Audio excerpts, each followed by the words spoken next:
Sajdaga peshonasini qo'ygan odam ham qanday kibr qilish mumkin? Qanday kibr qiladi? O'zing sajdaga qilyapsan, yerga qo'yyapsan-ku boshingni. Hech kim emassan, ey banda deyapti Alloh taolo. Qalbida zarracha, misqolcha kibri bor odam jannatga kirmaydi. Pastda qolib ketdim.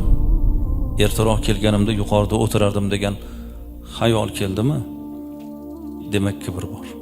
Alloh berdi demaydi. Manmanlik mana shunaqa bo'ladi. O'zidan deb biladi. O'zining kuchidan, aqlidan, ilmidan deb biladi. Kibrlilar odamlarning oyog'ini tagida chumolining hajmida tiriladi.